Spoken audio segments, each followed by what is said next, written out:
Ganda ng view dito. Ayan, oh. Ito yung tulay na hindi pa tapos.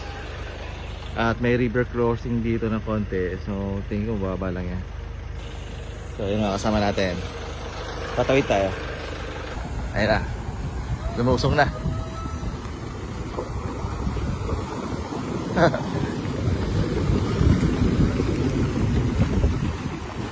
Kahit mabagal lang, kahit mabagal lang. Mabagal lang. Hindi naman yung malalim.